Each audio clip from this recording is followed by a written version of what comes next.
De fundamentos y estrategias para la enseñanza y aprendizaje de la lectura y escritura inicial, que va a estar a cargo de la doctora Carmen Sotomayor, quien es doctora en Pedagogía de la Lengua Materna de la Universidad Católica de Lovaina, Bélgica, profesora de Estado en Castellano de la Universidad de Chile, ha formado parte del programa interdisciplinario de investigación en educación, el programa de educación de adultos e investigación sobre fracaso escolar en niños de sectores de pobreza. En el Mineduc ha coordinado programas de mejoramiento de la educación básica en sectores vulnerables, el programa de las 900 escuelas, el proyecto LEM para la implementación curricular en lenguaje y matemática y el plan de asistencia técnica a escuelas críticas de la región metropolitana. En la actualidad, como investigadora asociada del CIAE, desarrolla investigaciones referidas a la profesión docente en Chile, sobre formación inicial y continua de profesores y participa para la creación de estándares de la formación inicial docente en el área del lenguaje. Así que le damos una cordial bienvenida a la doctora Carmen Sotomayor. Gracias, muchas gracias. Parece que aquí puedo ir cambiando. Sí. ¿O tú me vas pasando? Ya. Bueno, muchas gracias por estar acá. Voy a ponerme los anteojitos para verlas y verlos bien. Bueno, muchas gracias por la presentación. Entonces, lo que vamos a hacer hoy día es tratar como de decir algunos conceptos fundamentales, yo diría, respecto de la lectura y la escritura, y luego vamos a ver algunas estrategias de la lectura y escritura inicial. Entiendo que aquí son ustedes todas profesoras o profesores, son todos de educación básica, párvulo, básica, básica, media, ¿hay alguno? Media también. Bueno, yo creo que también es interesante media, no hay problema en ese sentido. Entonces, vamos a partir, a ver, voy a yo misma moverlo un poquito. Esta es como la idea del plan que yo quiero explicarles. Es primero, ¿no es cierto?, como ustedes ven aquí, algunos conceptos claves de la lectura. ¿Qué es lo que es la comprensión lectora? ¿Cuáles son los componentes? ¿Ya? Y algunas dificultades, vamos a tratar de profundizar en eso. Luego, algunos conceptos claves de escritura, sobre todo habilidades básicas y habilidades superiores de escritura. Y por último, estrategias de lectura y escritura inicial con algunos ejemplos. Esa es la idea que tengo para explicar ahora. Si quieres, me pasas, por favor. Vamos al siguiente. Entonces, si ustedes leen esto, tal vez aquí te voy a pedir a ti que estás adelantito, si pudieras leer ese pequeño texto. Francisca y Eduardo estaban agotados, así que rápidamente se fueron a la carpa. Por la mañana, ella lamentó no haber llevado repelente. Perfecto. Entonces, este es un pequeño texto. ¿Qué dice este texto? Si uno trata de entender lo que quiere decir esto, ¿qué dice? ¿Qué quiere decir? Ya, que están en un camping, ¿ya? ¿Qué más? Estaban agotados, ¿ya? Y habían muchos bichitos, ¿no es cierto? ¿Y por qué sabes que hay muchos bichitos? Por el repelente, ¿no es cierto? Y, bueno, la carpa lo dijeron, pero ¿por qué habría más bichitos? Pueden haber estado cerca de un lago, están en carpa, están más cerca de la naturaleza. Depende de la estación del año. También, ¿no es cierto?, dice que estaban agotados. Puede ser que... ¿Qué quiere decir que están agotados? ¿Perdón? No cerraron la carpa, puede ser. Y que durmieron, ¿no es cierto?, porque dice que estaban agotados, así que rápidamente fueron a la carpa. Y por la mañana, ¿no es cierto?, aparecieron este problema de los bichitos. Bueno, pero si uno analiza este pequeño texto, que es muy simple, fíjense ustedes que ustedes mismas o mismos me han dado información que no está explícita en el texto, ¿no es cierto? Por de pronto, ustedes dijeron, lo picaron bichito, en ninguna parte dice que picaron bicho, pero ¿por qué lo sabemos? Porque hay repelente, aparece un repelente. ¿Y por qué sabemos que que los repelentes tienen que ver con los bichos porque sabemos lo que implica el repelente, para qué sirve el repelente, ¿no es cierto? Entonces, lo que quiero decir es que, que la carpa, lo que tú dijiste, pueden estar cerca de un lago. O sea, lo que es muy interesante acá es que la comprensión lectora, en el fondo, supone siempre hacer muchas inferencias. ¿Ah? Y las inferencias, porque no todo está explícito en el texto, eso lo sabemos, ¿no es cierto?, teóricamente, pero la verdad es que cuando uno mira ejemplos, se da cuenta que siempre estamos haciendo inferencias y que las inferencias van a depender muchísimo del conocimiento del mundo que tú tengas, porque tú me dijiste bichito repelente, creo que tú dijiste, ¿no es cierto? Tú dijiste carpa cerca de un lago, naturaleza, o sea, todo eso supone que piensen en un niño, ¿no? El niño tendría que saber que el repelente es para los bichos, tendría que saber que cuando uno acampa, ¿no es cierto?, normalmente está en la naturaleza y puede haber más bichos, etc. O sea, lo que quiero decir con esto es que, con este ejemplo, que la comprensión no es evidente. Uno cree que los niños entienden, pero va a depender muchísimo de sus conocimientos de mundo, de su conocimiento de léxico, ¿no es cierto?, incluso de su conocimiento gramatical, ¿no? Vamos a ir viendo esto. Si me pasas la próxima, por favor. Bueno, ahí están las palabritas, ¿te fijas? Agotados, quiere decir que se durmieron, fueron a una carpa, está este tema del repelente, pero son palabras que no son tan fáciles y que van a suponer, o sea, que van a requerir, digámoslo así, este texto va a requerir que el niño haga inferencia, ¿eh? Que para nosotros son bastante evidentes porque somos grandes, pero no necesariamente para un niño. Puede que un niño no tenga experiencia de acampar, no conozca el repelente. Bueno, eso, primer punto como para entrar al tema. Entonces, ¿qué sería la comprensión lectora? Ella, espérate, Francisca. Eso es muy interesante porque fíjate que ¿quién lamentó no haber llevado repelente? Ella. ¿Y qué inferirías tú ahí? Fíjate, tú dices que es la mamá, yo diría que... ¿Qué dirías tú? Pero, bueno, terminando de marxismo ahí, porque fue ella la que lamentó, porque digamos, Sí. ir un poco más allá, Sí. pero que ella era como la responsable de la patio, de guardar esas cosas, que Sí. sabía que iba a ella que lo guardara, Cierto. porque había una responsabilidad de Francisca. Claro, es muy cierto, esa es una interpretación, ¿no es cierto?, que podría ser. Pero también fíjate que aquí el ella, que es un pronombre personal que reemplaza ¿a quién? A Francisca. Bueno, eso no es menor. Ella, o sea, en el fondo, saber que es Francisca la que lamentó supone un conocimiento gramatical. Que ella reemplaza a Francisca, y eso tampoco necesariamente lo puede saber un niño de primeros años, ¿no es cierto? Entonces, imagínense uno cuando se pone en el lugar de un niño, todas las inferencias que tiene que hacer ese niño para comprender un texto. Vamos a la siguiente. Entonces, fíjense ustedes, vamos a la siguiente, Camila. Constanza. Entonces, fíjense que en el fondo lo que estamos hablando es que la comprensión, dice ahí, ¿no es cierto?, es un proceso integrativo, se integran en el que la información de distintas oraciones es combinada para hacer sentido, por una parte, pero también es un proceso constructivo, ¿no es cierto?, en el que información explícita en una oración u oraciones es enriquecida por el conocimiento del mundo, lo que yo les decía, conocimiento previo que se toma de la memoria de largo plazo. O sea, aquí también está jugando la memoria, porque tú tienes que recuperar de tu lexicón mental lo que es el repelente, tienes que recuperar que el pronombre ella reemplaza a Francisca, etc. ¿Ya?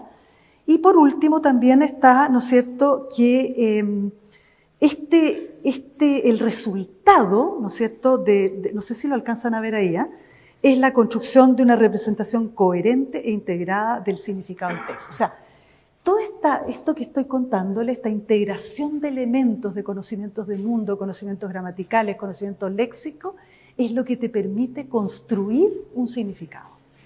Y esto es súper difícil, si uno lo piensa como con ojos de profesora y de lo que le pasa a los niños. Constanza, vamos a la siguiente. Entonces, esto es para introducir y contarles cuáles son entonces los componentes de la comprensión lectora. Vamos a la siguiente. Y aquí hay un modelo que no sé si alguno de ustedes conocen, que es la mirada simple de la lectura, que es como un modelo de comprensión lectora que es bastante en boga, ¿ya? Esto lo planteó Hoover y Goff en 1990. Después han habido como evoluciones de este modelo, pero la cuestión acá es la siguiente, ¿eh? Es lo que plantean estos investigadores, después de muchas investigaciones, que dicen, mira, la comprensión lectora se produce por dos grandes habilidades, llamémosle, ¿eh? No le llaman habilidades, le llaman componentes. Uno es la comprensión del lenguaje y otro es el reconocimiento de palabras. ¿Qué quiere decir esto? Normalmente se entiende que es la comprensión del lenguaje es la comprensión del lenguaje oral.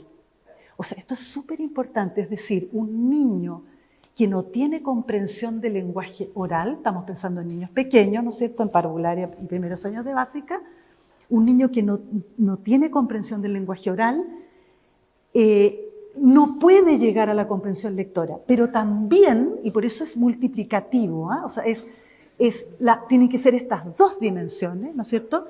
El reconocimiento de palabras, si no logra reconocer palabras, tampoco llega a la comprensión lectora. Reconocimiento de palabras se lo ha entendido como decodificación, ¿no es cierto? Que ustedes saben eso lo que significa, asociar fonemas y grafemas, pero también hay reconocimiento de palabras completas, ¿no es cierto? Los niños a veces decodifican, ¿no es cierto? Y van segmentando la palabra digamos, en fonemas, ¿no es cierto?, que asocian luego, en el fondo en fonemas, ¿no es cierto?, que él está viendo en fonemas que luego él puede pronunciar, pero también puede ser que reconozca palabras completas, típicamente papá, mamá, Coca-Cola, ¿no es cierto?, hay palabras de propaganda que el niño las reconoce completas, ¿eh? Por eso que hablamos de reconocimiento de palabras y no solo de decodificación, ¿ya? Entonces, pero lo que es súper importante entender es que la comprensión lectora se produce porque el niño comprende el lenguaje, ¿ya?, oral, todavía no estamos entrando en la lectura, no estamos entrando en el lenguaje escrito, y porque es capaz de reconocer palabras o decodificar palabras, ¿ya? Pero tiene que desarrollar ambos componentes para lograr la comprensión lectora. Pero vamos a ir un poquito más al detalle, porque esto es lo que me interesa que más podamos profundizar, Constanza. Este modelo del modelo simple de la lectura luego fue desarrollado por Scarborough, que es también un investigador importante ya en los 2000, 10 años después, y lo que él hace que investiga y dice, bueno, pero ok, comprensión del lenguaje y reconocimiento de palabras, muy bien, pero ¿qué implica cada uno de estas componentes? Y aquí es donde entramos un poco a lo que yo les estaba contando en el ejemplo, ¿no es cierto? Por una parte, conocimiento del mundo, que es fundamental, y ahí es donde se fijan muchas veces los niños de sectores más vulnerables, tienen un conocimiento del mundo más restringido. No digo que no tengan conocimiento del mundo, cuidado, hay que tener mucho cuidado con eso, porque por ejemplo yo me imagino que acá en Peralillo los niños tienen conocimiento del mundo muy importante, agrícola por ejemplo, todo el tema agrícola, ¿no es cierto?, climatológico, no sé, deben tener un conocimiento importante, pero probablemente no tienen conocimiento del mundo sobre los barcos, sobre el mar. Entonces, lo que quiero decir es que el conocimiento del mundo es un determinante, es un predictor, se habla, de la comprensión lectora, y por eso es tan importante que cuando uno está leyendo con los niños, vamos a leer un texto sobre un tema tal, antes de leerlo, uno pueda abrirles un poquito el conocimiento del mundo. Entonces, si vamos a leer sobre los planetas, bueno, hablemos, conversemos, veamos quién sabe un poquito de los planetas, o el mismo profesor o profesora puede explicar un poco, porque si no, no entra a la comprensión del texto. Cuidado con eso, Entonces, de repente, el problema es que llegamos al CINCE y los niños realmente les va re mal. Y tiene mucho que ver con conocimiento del mundo. No saben el repelente, no saben acampar, para volver al ejemplo primero, ¿ya? Bueno, lo segundo que es obvio y que está sumamente estudiado es el vocabulario. Yo creo que ustedes eso más o menos lo saben, ¿no es cierto?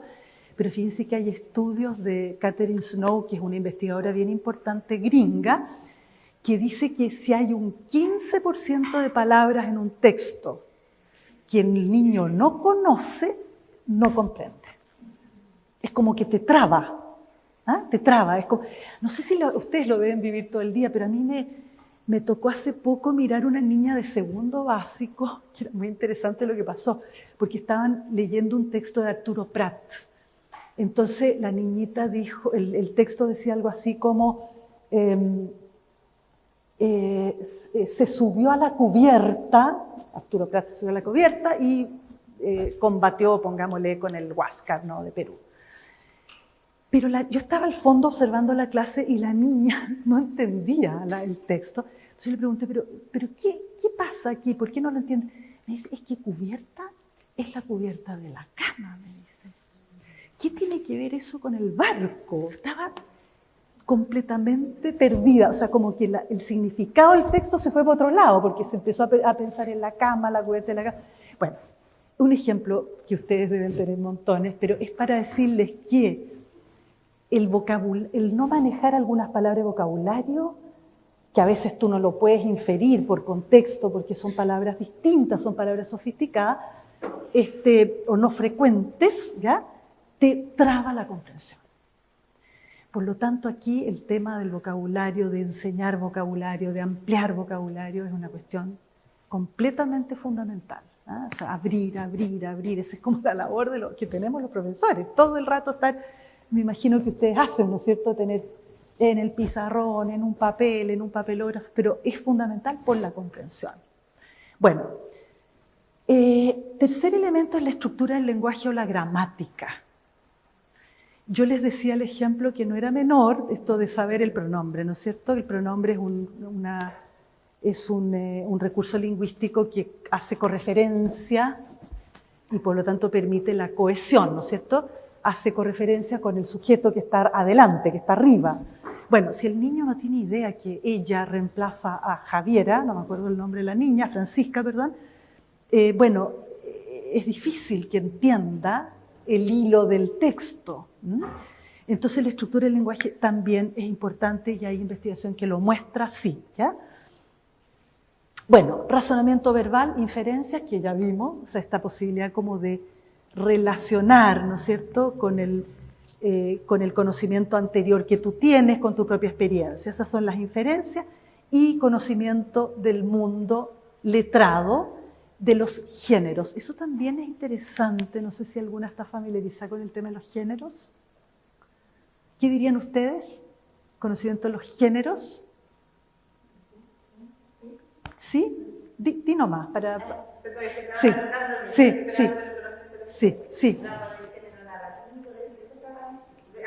Sí, mira, sí.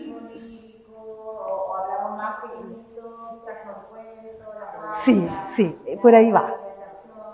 Buen punto. Mira, lo que pasa es que ahí hay una confusión que tenemos en el sistema, porque están los géneros literarios, ¿no es cierto? Que los géneros literarios que son narrativo, lírico, dramático, que es lo que aprendimos todos. Ahora, pero hoy día se está hablando mucho en el currículum de los géneros discursivos. No sé si han visto, así se les llama, ¿ya? Antes le llamábamos los tipos de texto, ¿no es cierto? Tipo de texto narrativo, informativo, hablábamos de narrativo, informativo, instructivo y argumentativo. ¿Ya? Hay harto enredo aquí, pero lo que quiero decir acá, para no enredarnos, es que estamos hablando de los géneros discursivos. Los géneros discursivos son estos textos reales que circulan en la sociedad y que van cambiando con el tiempo. Por ejemplo, cuento. Por ejemplo, chat es un género. Correo electrónico es un género. ¿Ah? Carta. Opinión. Receta. Bueno, esos son los géneros discursivos para que nos ayornemos con el lenguaje que tiene hoy día el currículum. El currículum está hablando de géneros discursivos. Bueno, pero ¿por qué esto es importante para no hablar de más? Es porque los géneros discursivos tienen una estructura determinada. Por ejemplo, cuando uno ve un cuento, ¿no es cierto? Eso lo sabemos todos, tiene una estructura típica donde hay un inicio, un quiebre, problema, algo pasó, luego viene un desarrollo de eventos, que generalmente es cronológico, y un desenlace.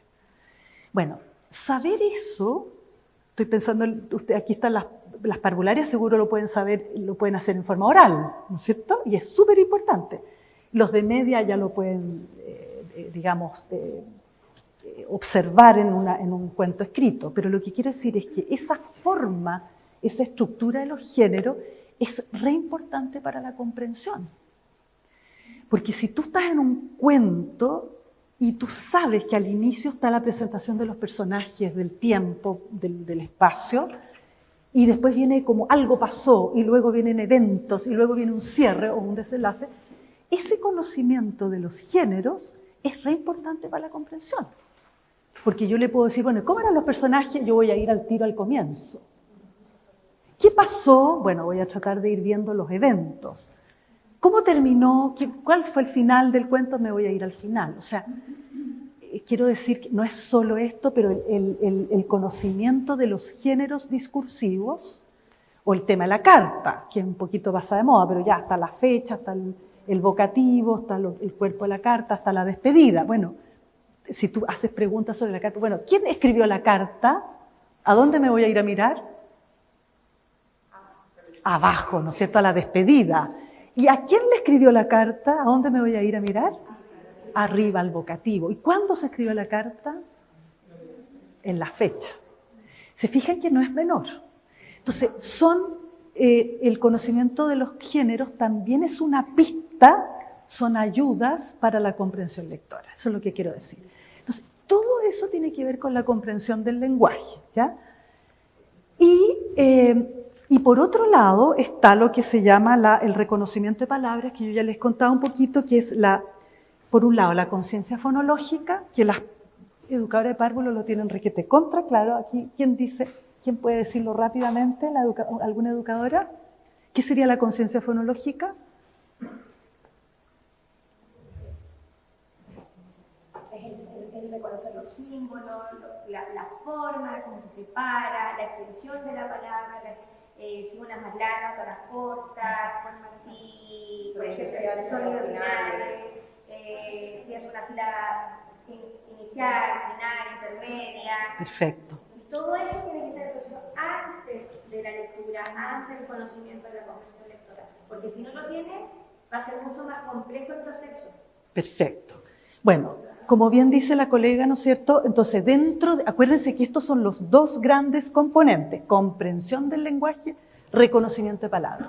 Entonces, lo que plantea la investigación y la experiencia, ¿no es cierto? Porque ustedes tienen toda la experiencia, es que para el reconocimiento de las palabras, tú requieres primero que nada esta conciencia fonológica. ¿Qué es lo que, si ustedes piensan lo que significa esa palabra, conciencia fonológica, es tener conciencia de los sonidos de las palabras? Eso es, ¿eh? Y de cómo porque fíjense una cosa que yo siempre le digo a mis alumnos, pero que no sé si la han pensado, pero fíjense ustedes que cuando uno habla en lo oral, hay un continuo, ¿no es cierto? Yo estoy hablando, bla, bla, bla. No estoy separando fonemas, ni tampoco palabras. Entonces, es muy difícil para los niños esto, porque es totalmente abstracto y arbitrario, ¿eh? ¿Por qué mamá se dice a y no a, i? Es totalmente arbitrario. Bueno, entonces es parte de cómo se construye el lenguaje nuestro, ¿no es cierto? El español, el castellano. Entonces, la conciencia fonológica es la capacidad que tienen los niños y todos nosotros de segmentar la palabra en sus sonidos, retenerla en la memoria y luego asociarla a fonemas, que son estos simbolitos totalmente abstractos que no tienen nada que ver con el significado de la palabra, ¿no es cierto? Bueno, y como tú bien dices, ¿tu nombre?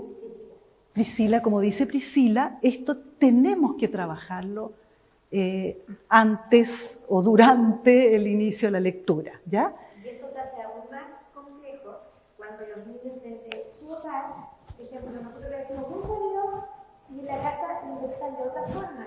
Entonces el niño tiene una confusión.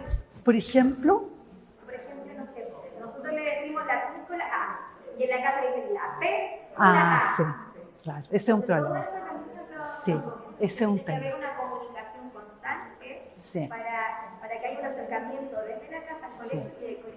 Claro. Muy importante lo que tú dices, porque, claro, es mejor, es más eficiente que el fonema, que tú trabajes con los niños el fonema, más que el nombre de la letra. ¿Ah? Bueno, también después le puedes decir el nombre de la letra, pero como tú bien dices, P, A, porque si tú le dices P, A, se enreda la palabra, ¿no es cierto? Entonces, para el reconocimiento de palabras, no olvidarnos, entonces, conciencia fonológica, decodificación, que es como el paso siguiente, acuérdense, decodificación es asociar el fonema al grafema, ¿ya? Y por último, también lectura global o reconocimiento visual. Eso también no hay que descartarlo, colegas, ¿eh? O sea, porque de repente los niños ven palabras completas, ¿eh? Y oso, no sé, hay palabras típicas, papá, mamá, no sé si alguien tiene algún otro ejemplo de palabras que ustedes han visto que sus niños dicen al tiro en forma global, no decodifican. Por ejemplo, café, té, azúcar, fíjate, todo eso. Milo, Coca-Cola, perfecto. Las palabras están iguales como Papá y mamá, claro. Entonces, también, por eso es muy bonito cuando uno ve a los niños, porque los niños hacen todo esto. Están haciendo conciencia fonológica, están en su cabeza, están decodificando, pero algunas palabras las entienden, y eso los lleva como a hacer asociaciones, porque si tú entendiste que mamá, o sea, si tú lees en forma global, mamá, papá, tú empiezas a descubrir que mamá, y después puedes decir mapa. ¿Ah? O sea, es maravillosa la mente humana, es maravillosa la mente humana, pero lo que quiero como tal vez que quede clarito es que para la comprensión lectora tenemos que pasar por estas dos grandes habilidades. Entonces cuando uno dice, pucha, pero ¿qué pasa que mis niños no comprenden? Porque nos pasa, ¿no es cierto? Es porque algo de esto no está resultando, ¿ya? Porque tienen que estar estas dos grandes componentes y podría haber algo, como les contaba yo el ejemplo, puede que esté a nivel de vocabulario, el niño no entendió 2 o 3 palabras clave, pero puede que no fue capaz de hacer inferencia, ¿ya? O puede que no entienda lo que es un cuento, ¿ya? Etcétera. Y esto es fundamental. Ahora, otro punto clave acá, colegas, es que esta cuerdita de acá tiene que llegar a ser cada vez más automática. No sé si se entiende esa idea. Automatizar. O sea, tiene que llegar a ser tan automático que ya no pases por eso.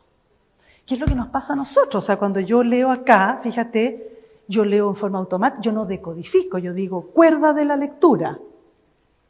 Al tiro, leo de manera global, ¿no es cierto? Y todos nosotros también porque somos alfabetizados. Por lo tanto, tenemos que llegar a que nuestros niños automaticen el reconocimiento de palabras.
viendo y trabajando separadamente con esos niños, sobre todo, yo diría, en primero y segundo, ¿no? Sí, ¿tú quieres decir algo? Hablando de las dificultades de comprensión de los niños, yo puedo tener a un niño pequeño de 13 años, le puedo enseñar a leer y va a decodificar muy bien. Pero ahora viene una pregunta de lo que leyó.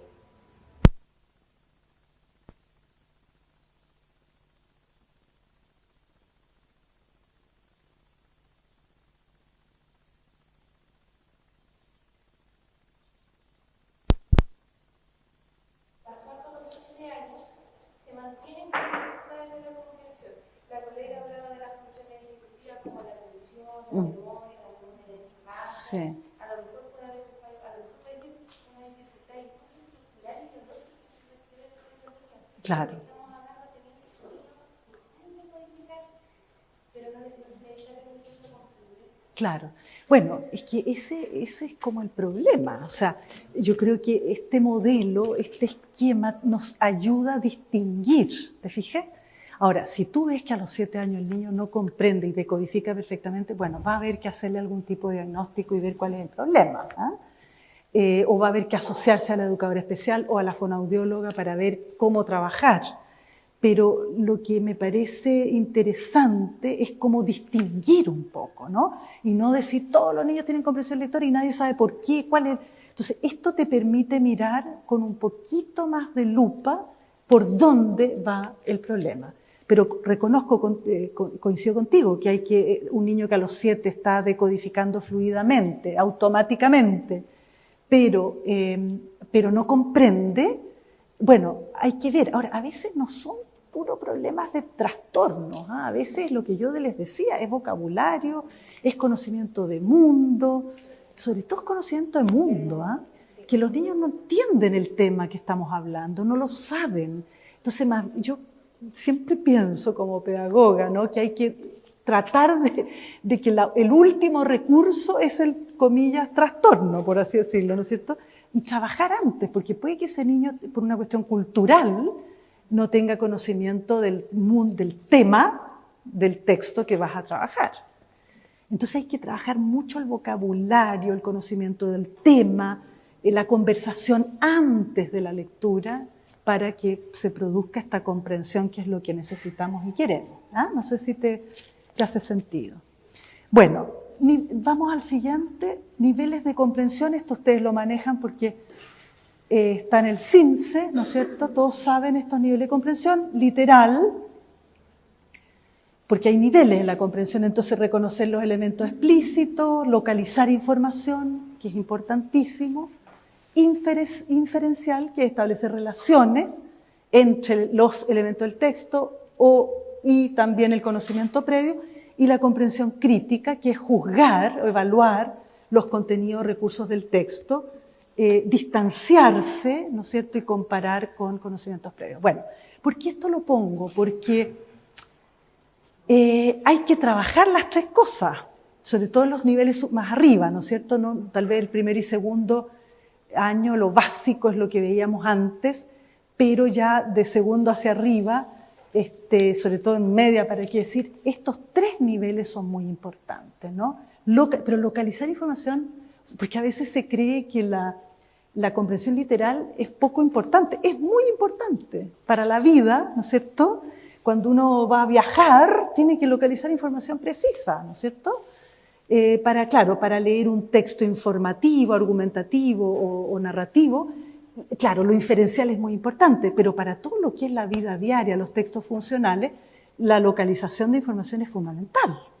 Si no, yo puedo llegar, en vez de a Peralí, yo puedo llegar a Rancagua, si no soy capaz de ver bien en el horario del tren, a dónde voy, dónde queda el lugar, en fin. Además, localizar información no solo es verbal, acuérdense que ahora los textos son muy multimodales, se puede juntar verbal y numérico, ¿no es cierto? Eso también ustedes lo tienen más o menos claro. O sea, muchos textos funcionales donde tú localizas información, estás viendo información verbal, lenguaje, pero también numérica.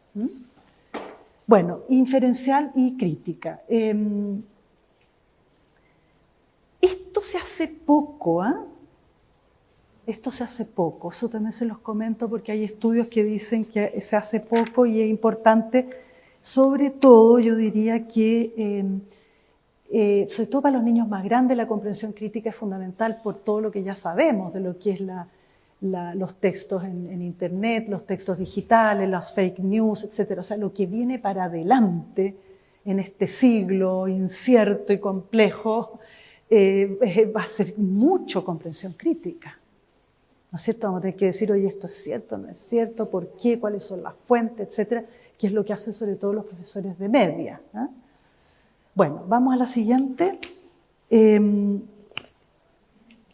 Aquí hay como algunas pistas. Por ejemplo, Juan estaba en la playa, él pisó unos vidrios rotos, tuvo que ir al hospital, ¿no es cierto? Entonces, lo literal sería reconocer elementos explícitos, identificar y localizar información en el segmento específico del texto, ¿no? Entonces, esto es leer en las líneas, poner atención a lo que está escrito, reconocer las palabras y conectarlas con su significado. ¿Dónde estaba Juan? En la playa. ¿Cómo estaban los vidrios? ¿A dónde tuvo que ir? Se fijan, son toda información que está en el texto. Vamos al siguiente. En el nivel de inferencial,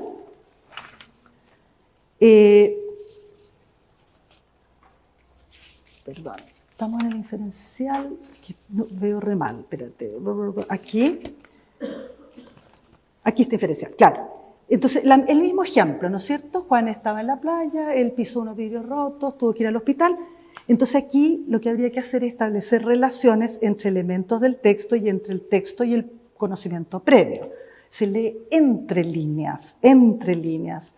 Hay que entender el sentido y la relación entre las palabras, analizar las palabras en su contexto, usar el conocimiento previo. Entonces, por ejemplo, acá, ¿quién pisó los vidrios? ¿Y cómo sabemos? Por él. Bien, bien. ¿Cómo sabemos? Él. Porque no está dicho, no dice Juan fue al hospital. ¿Por qué tuvo que ir al hospital Juan? Seguramente se hizo una herida. Porque se hizo una herida. ¿Y por qué hacemos esa inferencia? Porque exacto, pero porque sabemos nosotros por experiencia que cuando tú te pisas un vidrio roto en la playa, estás descalzo, te va a hacer una herida. ¿Ya? Entonces, ahora, un punto que les quería hacer, no sé si alcanzan a ver acá, pero qué interesante, ¿eh? Y es que muchas veces esta comprensión inferencial está influida por experiencias personales y por estereotipos, ¿no es cierto? Entonces, si yo digo, por ejemplo, un texto de princesas, pongámosle, entonces, y las niñas han visto cuentos, han leído cuentos, han visto, ¿cómo se llama esto? Televisión, estos monitos que le decimos, ¿cómo se llama eso? Los animados, los monitos animados, los dibujos animados de princesas, y tú le preguntas por la princesa, y cómo era la princesa, lo más probable es que te diga, era rubia, tenía el vestido rosado, o sea, va a ver. Quiero decir un ejemplo bien simple, ¿no? Pero las inferencias van a estar también muy determinadas por tu experiencia personal y por tu experiencia cultural también, ¿no? Y por tus estereotipos, ¿no? Eso como algo importante. En la selección de las lecturas también tenemos que tener cuidado porque tenemos que contextualizar. O sea, si debe ser una lectura que no está acorde a su propio nivel, a su propiedad, tampoco el niño va a poder asociar. Entonces, ahí va a tener mayor vocabulario y a mayor vocabulario va a lograr mayor comprensión. Exacto, porque exacto. no tiene vocabulario, conocimiento, no va a costar más. Va a costar más que comprenda. Que comprenda lo que está leyendo. Exactamente. Vamos a estar a su edad, Ahora, perdona, ¿tu nombre? María Teresa, ¿qué dirías tú? ¿Qué es contextualizar en concreto? Por ejemplo. Sí. Que, por ejemplo, la playa a lo mejor no lo tocaría yo, porque yo vivo en el campo y los niños son del campo. Ya, Porque puede ser, pero que ellos conocen. Por ejemplo, no sé, colocarle otro tipo de texto donde ellos tengan mayor conocimiento y colocan mayor vocabulario de ese texto. ya. Está muy bien, pero déjame hacerte una pequeña discusión de esto, porque mira, está bien, te encuentro toda la razón, va a comprender mucho más si el texto es contextualizado. Pero la pregunta que yo te hago es, ¿tú quieres que tus niños también comprendan textos otros que no son de su ambiente? Por supuesto que sí, pero primero voy a iniciar con eso, Ya, con lo que, digamos, de menor a mayor, porque ellos no son alumnos, Sí. por ahora sí, pero también voy a ir de ahí. vas a partir de ahí. Ya. Ya, ya, está bien. Aquí quieren decir algún comentario sobre esto, porque es un punto. Sí. Sí, era el mismo punto, de que si solamente nos quedamos en eso, no, y después nos tomamos por un CIMSE que habla de matemáticas que no me Claro, Y lo otro de lo importante es la contextualización, por eso es tan importante la contextualización, sobre todo la lectura domiciliaria. Explicar, por ejemplo, quién es el autor, algo de su vida, ¿cierto? Porque llegó ese escrito, en qué momento histórico se escribió ese libro, cómo era la calidad, mostrarle imágenes, hablar sobre el tema. Entonces ellos también estamos abriendo su mundo, el acercamiento al mundo del autor, de este compromiso, este pacto de lectura, y además de eso, trabajar el proceso de esta lectura, acompañarlo en la lectura. Hablamos mucho de la lectura materna, ¿cierto? sí. De alguna manera hay niños que no tienen esta lectura desde la madre. Entonces nosotros igual tenemos que hacer como un rol, buscar estrategias para suplir de alguna manera este rol. Entonces es el acompañamiento. Acompañamiento, sí, también. Y que la evaluación sumativa tenga directa relación con esta parte formativa que Claro, súper. Por acá también tienes una opinión. Sí, era necesario porque ahí en el más llevarlo más allá del contexto está todo mucho más que la escritura, sino que también es como también mostrarle un mundo completamente diferente, puede ser a través de imágenes al principio, pequeños videos o traslado a algún lugar, una salida pedagógica para poder comprender, porque va más allá de que en un texto le muestre otro contexto, porque lo tiene que vivir, lo tiene que experimentar, conocer visualmente para poder llegar a comprenderlo. Claro, yo creo que esto es súper interesante, porque también hay un tema de factibilidad, ¿te fijas? Entonces yo creo que ahí son opciones profesionales, pero lo que es importante que quede claro para todos nosotros es que también tienes que abrir al niño al mundo distinto, diverso, porque se va a encontrar con las pruebas, pero no solo eso, sino que porque le va a tocar ir a Santiago, porque tendrá que ir, a lo mejor ese niño va a la universidad o va a viajar. Entonces tú le tienes que abrir para que ese niño tenga más poder, en el buen sentido, y participación en la sociedad, y no se quede solo en su contexto. Eso es como una cosa bien importante desde el punto de vista social, llamémoslo. ¿Tú quieres decir algo? También hay que tener en cuenta el significado de las palabras. O sea, si yo estoy leyendo un cuento o un libro, tengo que tener diccionario para saber si no estoy reconociendo una palabra, saber que tengo que buscarla y así sacarla por contexto. Claro, sacarla por diccionario. Sí, sí. ¿Tú quieres decir algo? Sí. La instancia previa de la lectura, la contextualización es fundamental para poder comprender finalmente el texto. Y no solo como por entender el texto, sino que también esta etapa nos puede llevar a motivar otras lecturas que están relacionadas con la misma lectura. Sí. Como usted decía, motivarles de abrir el mundo, Sí. que solamente es la playa, pero quizás quieren no solo averiguar de la playa, después van a querer averiguar de otra cosa que no conocen. Sí. Como llevarlos a otras lecturas gracias a eso. Totalmente. Fíjate que una colega me decía, por ejemplo, a propósito del ejemplo de los vidrios, si tú les haces leer un texto sobre ecología y medio ambiente, donde se habla la basura, pongámosle, la basura, ¿no? Y habla algo de la basura en las playas, bueno, se te amplía la comprensión, porque ya no va a ser el Juan se llamaba? que es un descuidado, no es Juan el descuidado, sino que es que hay personas que ensucian en la playa. ¿Ah? Y imagínate eso como del punto de vista del conocimiento del mundo, te va abriendo, ampliando tu horizonte y tu sentido crítico también, que es pensamiento crítico. Por ella también hay una opinión, sí, buena. Un concepto decía llevarlos a, sí. mostrarles, nosotros tenemos que estar. ¿Dónde quedan los intereses y los gustos del niño? Sí, qué buen punto. Cuando ellos nos proponen algo a nosotros, sí. cuando ellos nos dicen, ¿sabes qué? A mí me gusta Harry Potter, me gusta sí. este mundo. Totalmente. ¿Qué pasa cuando nos encontramos con gustos medio extraños? ¿Cómo manejamos ese aspecto? Con gustos extraños, dices tú, como por ejemplo... O sea, estilos que hoy en día se utilizan en no sé, sí. Mangas y todo eso, dices tú. Claro. Oye, ese es un gran tema y súper importante lo que tú dices, porque también hay que combinar con los intereses de los niños. ¿Ah? Y yo pienso que uno le puede como permitir a los niños elegir textos para leer, los niños más grandes, hacer pequeñas reseñas, ¿no es cierto? Entusiasmar a tus compañeros con la lectura de un libro. Entonces yo creo que sí, hay que detectar los intereses de los niños porque estamos con una crisis de motivación en lectura.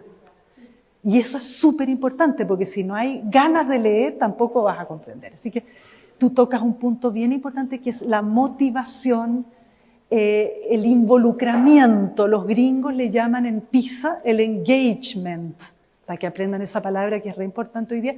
Es como el comprometerse, el involucramiento. Si tú no te involucras, tampoco aprendes, ni comprendes. ¿Ah? Entonces, clave el punto, clave. Sí, vamos a hacer la última y vamos a seguir porque estoy preocupada de la hora. ¿Qué horas son? ¿Del qué? Del break. Ah, pero espérate, ¿hay un break y después seguimos? Sí, y después sigue una más. Ah, ya. No, es que no tengo hora. ¿Qué hora es? 7 para la 1. Ah, ya, todavía tenemos un ratito. Ya. Entonces, sí, dime nomás. Yo creo que era como más para seguir ideas, no sé, igual uno incentiva la lectura.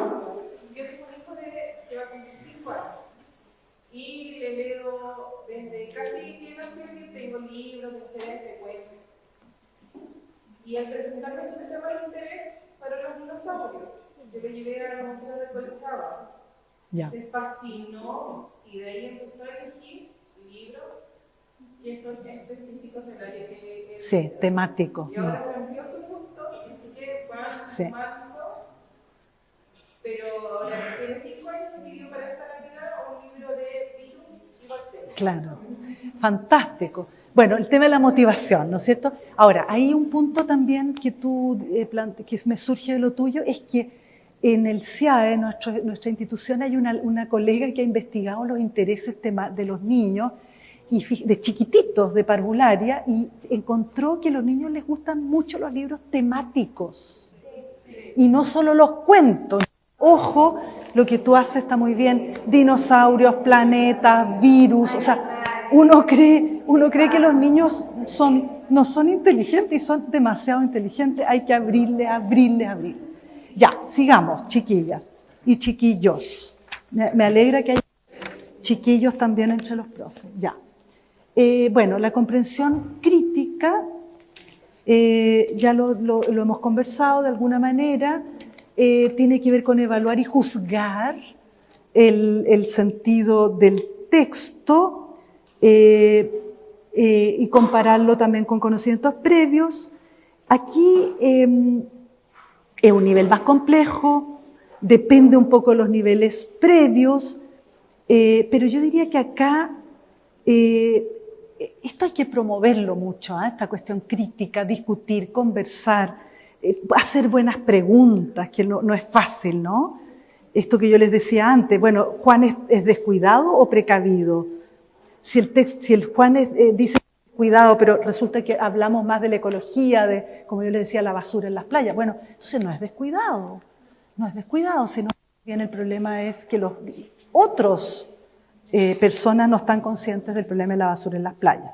Entonces, la comprensión crítica, que es muy importante porque es lo que viene además en el siglo nuestro, pero hay que trabajarla y hay que hacer buenas preguntas y ahí hay que preparar esas preguntas porque a veces uno no se le ocurren en el momento, ¿no? Claro, bueno, entonces vamos a pasar un poquito esto, Constanza, porque esto ya lo vimos un poco, dale nomás, dale, y nos vamos a ir a ideas claves, porque quiero pasar un poquito a escritura, eso es lo que estoy preocupada. Bueno, ideas clave es que se fijan que un poco lo que hemos visto ahora en lectura es que la comprensión lectora es súper compleja. Yo creo que eso es medio obvio. ¿Por qué? Porque involucra muchas variables y habilidades. O sea, acuérdense que involucra estos dos grandes componentes, pero cada componente tiene unas variables. Variables significa que son habilidades que van a determinar, van a predecir la comprensión lectora. Entonces eso es re importante que ustedes como colegas, como profesionales, tengan eso en la cabeza. Hay problemas, como dijiste tú, de vocabulario, de estructura gramatical, de géneros, distintos tipos de variables. Variables, acuérdense que son aspectos que van a determinar, van a influir en la comprensión lectora. Después, clave trabajar en paralelo la comprensión del lenguaje y la lectura de palabras, los dos componentes al mismo tiempo. Y miren lo que tú estabas diciendo, María Teresa, parece tú, los aspectos contextuales que influyen en la comprensión lectora. Tienes toda la razón, es como trabajarlos, no solo hacer textos ligados al contexto, como tú bien decías también, ampliar, pero tienes que trabajar. Si vamos a hablar de los barcos del mar o de la Torre Eiffel de París, no sé, por decir alguna cosa, vamos a tener que trabajar ese aspecto contextual para entender el texto, ¿ya? No darle el texto al niño para que solito se las arregle, eso no resulta. Ya, y lo otro que ya dijimos es que los estudiantes pueden tener dificultades en distintas habilidades o niveles de la comprensión, ¿ya? Vamos a ir ahora un poquito a escritura. Quiero como hablarles un poco de eso para que no perdamos escritura. Bueno, aquí hay como...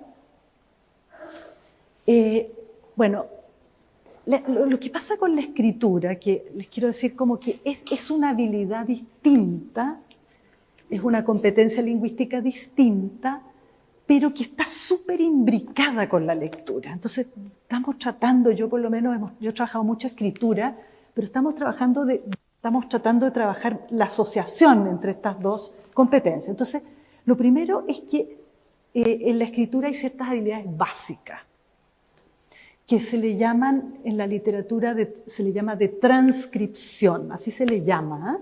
¿Qué implica la habilidad de transcripción? La habilidad grafomotora, es decir, tiene que ver con los movimientos del brazo, de la mano, ¿no es cierto?, para poder formar las letras, que es una cuestión que uno cree que es menor y es muy difícil. Ya hay problemas de eso, hoy día hartos. La habilidad grafomotora.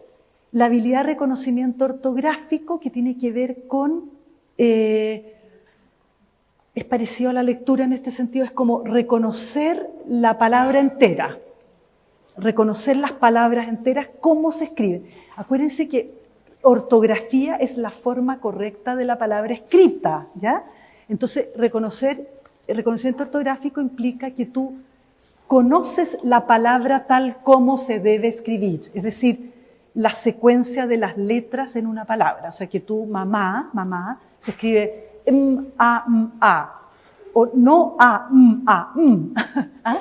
Es re importante en el reconocimiento ortográfico es la secuencia de las letras y lo correcto de la palabra escrita, ¿ya? Y por otro lado está la memoria de trabajo, que como ya se decía acá, es parte de la función ejecutiva y que es sumamente importante, porque, bueno, también para la lectura, pero es porque, fíjense ustedes que el niño para poder escribir tiene que traer de la memoria y usarla en la memoria de trabajo, tiene que traer tiene que tener en la cabeza, fíjense ustedes, el sonido de la letra, el símbolo de la letra, la secuencia de las letras en una palabra, el significado de la palabra, y todo eso es memoria de trabajo. Y la memoria de trabajo, ustedes bien saben, es limitada.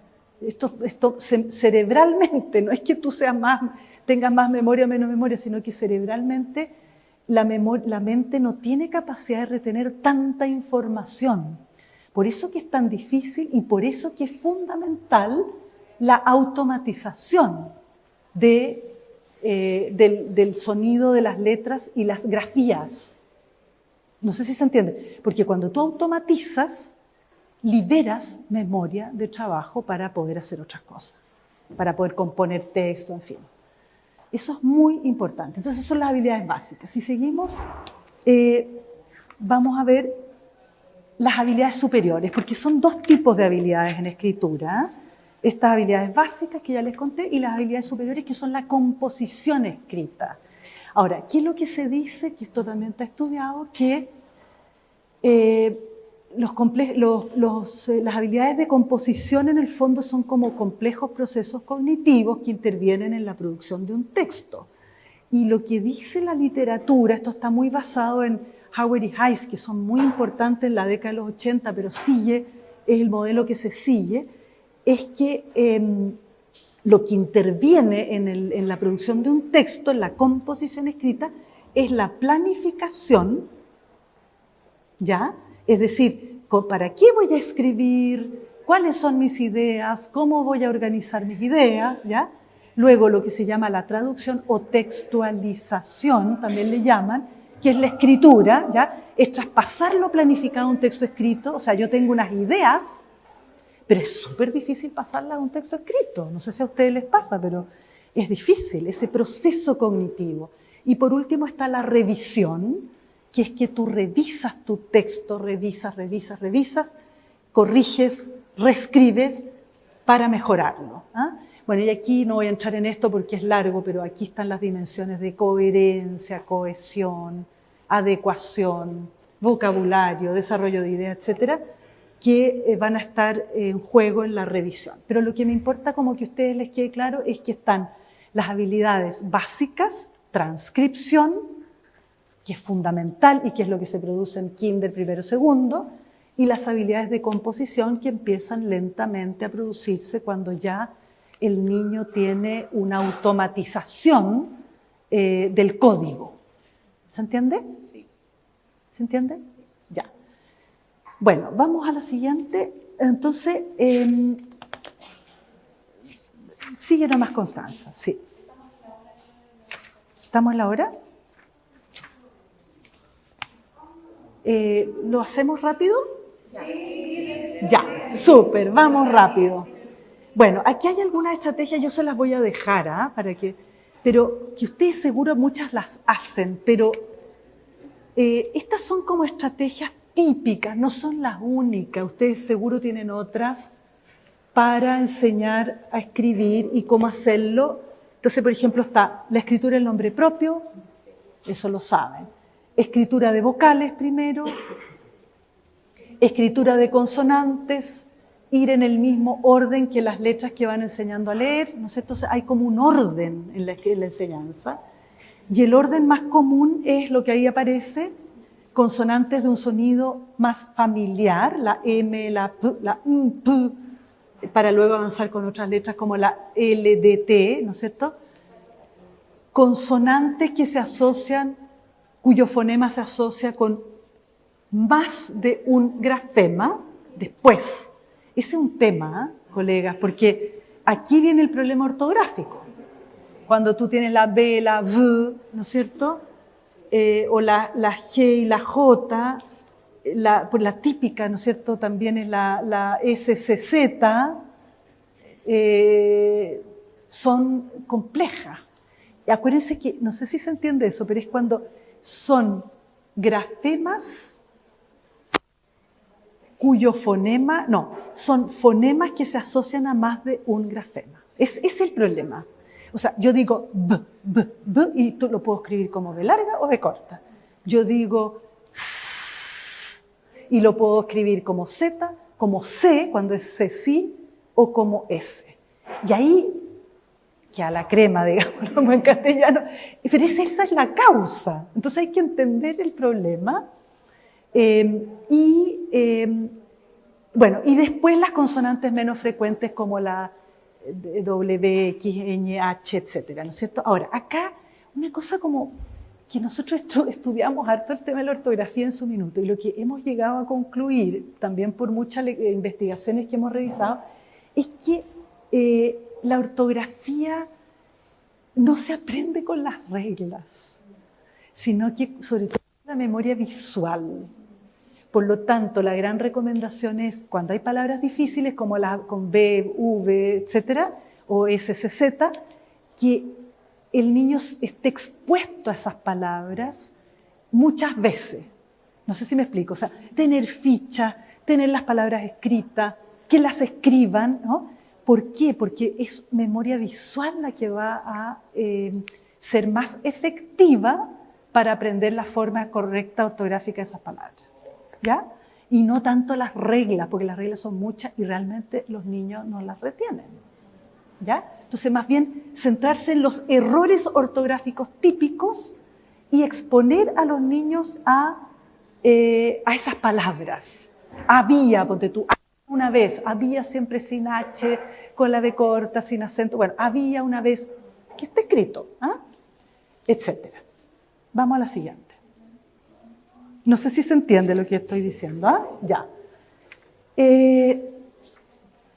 Bueno, esto es una cosa también interesante que se ha demostrado que es bueno tener como una secuencia, bien lo que dice la colega, como de una, entender los grados de dificultad de las sílabas, ¿no es cierto? Entonces, como entender el orden silábico, y ahí, claro, es mejor partir con las sílabas directas, ¿no es cierto? Consonante más vocal, caballo, ¿ah? Luego las sílabas indirectas, al, espalda, no sé. Luego las mixtas, ¿no es cierto? Que tienen consonante vocal, consonante. Ah, ahí estaba espalda, perdón. Las trabadas que se les llama, ¿no es cierto?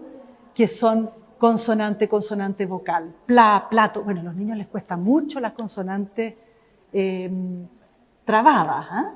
Entonces hay como un orden que en general está en los manuales, en los silabarios, y yo creo que eso está bien, ¿no es cierto? Porque y de a poquito vamos entrando a las sílabas más complejas, ¿ya? Bueno, la otra recomendación importante es que hay que seguir un método sistemático y con un fuerte componente fonético, ¿ya? Pero que también, es que es lo que hablábamos antes, ¿no? O sea, hay que trabajar mucho esta asociación fonema-grafema, pero al mismo tiempo actividades de comprensión lectora y de producción escrita. O sea, vamos trabajando las letras, pasar las letras, como se dice. Sí, hay que hacerlo sistemáticamente, pero al mismo tiempo contar cuentos, hacer pequeños textos, que el niño, por ejemplo, ustedes lo deben hacer, pero que el niño diga, yo quiero escribir, a ver, ¿qué quieres escribir? Que el día está muy bonito, y se lo escribe la profesora, ¿no es cierto? Pero ya el niño va empezando a familiarizarse con la escritura, ¿ya? Bueno, y contextualizar y motivar la enseñanza a través de conceptos o palabras generadoras en cada una de las letras que estén presentes en un texto auténtico. Por ejemplo, araña para la ñ, o sea, palabras interesantes para cada letra, ¿ya? Bueno, seguimos, Constanza. Bueno, aquí hay algunas estrategias que son bonitas, que vienen de profesoras que lo han hecho. Obviamente tener un aula letrada, pensar y practicar previo a la lectura y escritura de las letras una serie de movimientos básicos de grafomotricidad. Esto no es menor, ¿eh? Porque en un minuto se dijo, no, apresto no, pero la verdad es que sí, un poco. Y entonces aquí hay como digamos, unas ideas del tipo de movimientos que son estas guirnaldas, los ganchitos, esto le llaman las pestañas, que sirven para que los niños vayan desarrollando la grafomotricidad, que es habilidad básica, ¿ya? Yo no despreciaría esto, ¿eh? A las educadoras yo les digo, quédense tranquilas, hagan nomás esto, porque la verdad es que si no, no sé cómo. Hay mucho problema hoy día, ¿eh? Los niños no pueden tomar el lápiz. ¿Ah? Hay mucho problema, así que, y eso es porque también se ha dejado de lado y se dijo, no, la caligrafía no. Pero la verdad es que esto es súper importante, ¿ya? Bueno, y lo otro que es interesante, que varias profesoras, esto viene de profes prácticas que están trabajando, es como verbalizar la lectura de las letras. O sea, si yo estoy escribiendo la A, esta es la A, o pongámosle papá, la P, ¿no es cierto? A, P, mostrando la letra A. O sea, verbalizar. ¿Por qué? Porque ahí está, no solo está la memoria visual que el niño está viendo, sino que también auditiva. Acuérdense que estamos siempre en pedagogía, todo lo que sea entrar por distintos canales de la memoria es bueno porque se refuerza. Entonces, visual, auditivo, verbal, está bien, ¿ya? Y lo otro son las copias, que mira, esto a mí me van a linchar algunos, pero la verdad es que está probado que la copia ayuda igual. Entonces ya, para la escritura, porque vas formando las letras, vas, como es lo que yo les decía, exponiéndote a las palabras, cómo se escribe la palabra. ¿Ah? Sí, no está mal. La copia no es necesariamente, no es que nos dediquemos a hacer puras copias, como era en mi tiempo, no. Pero sí es una actividad que puede ser. Lo mismo el dictado tampoco es malo, al revés. También ayuda a la ortografía, o sea, y en el fondo a la asociación entre sonido, o sea, fonemas y grafema.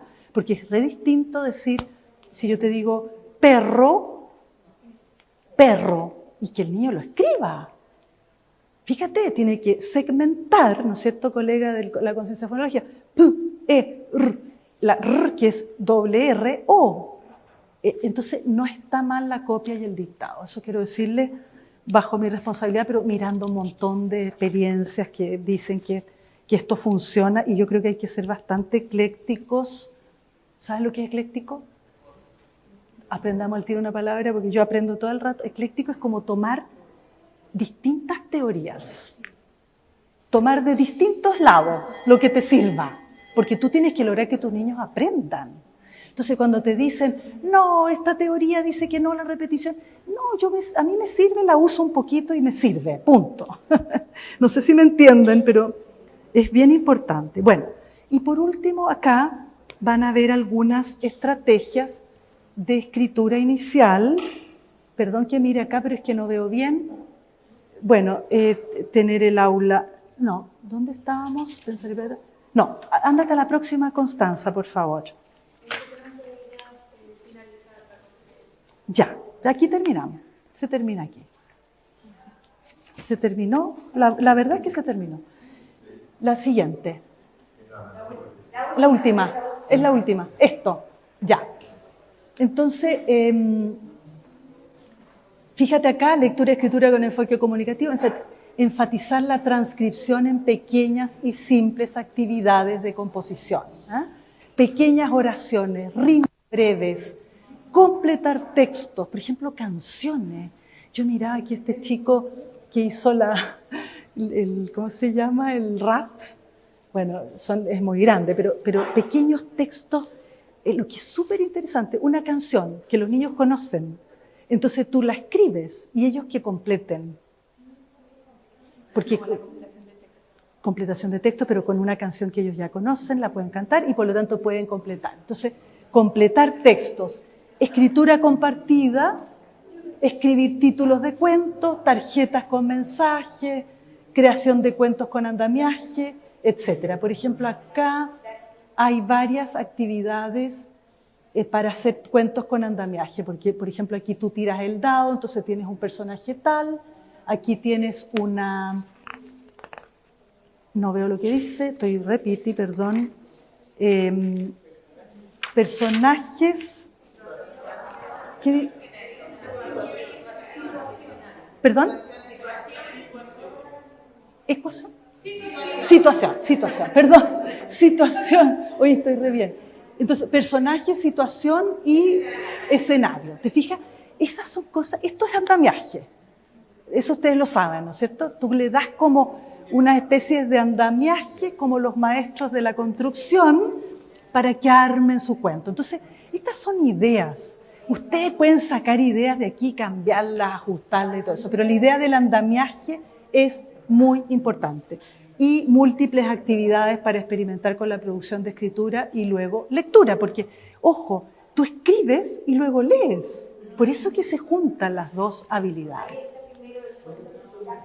Sí, claro.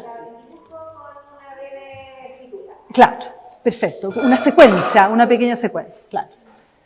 Bueno, que aquí está. ¿Te fijas que eso parece que es lo mismo que tú estás diciendo? Bueno, eso es... aquí están las ideas claves, que las pueden mirar después porque vamos a terminar. Ándate a la siguiente y terminamos. Y hay también algunos recursos. No, sigue nomás. Estas ideas claves: automatizar la transcripción, incorporar la escritura en todo momento y lograr una robusta relación fonema-grafema, lo que ya hablábamos a través de un método sistemático. Esas son como las 3 ideas fundamentales del tema de lectura-escritura inicial. Eso estuvo... Muchas gracias por todos sus aportes. Perdonen el atraso, pero me encantó sus opiniones. Me gusta mucho ver a los profes y profesoras que ya están empoderados, saben. Es muy interesante eso. Esta nueva generación de profesores, que eso no ocurría hace pocos años atrás. Uno está viendo aquí a los profesores con ideas, con opinión, con formación, y eso es muy bueno. Habla muy bien de ustedes y de la educación de nuestro país. Así que otro aplauso para ustedes. Gracias. Le damos las gracias a la doctora Carmen Sotomayor por todas las estrategias de lectoescritura que nos compartió. Y también agradecemos a ustedes por su participación e interacciones durante la conferencia.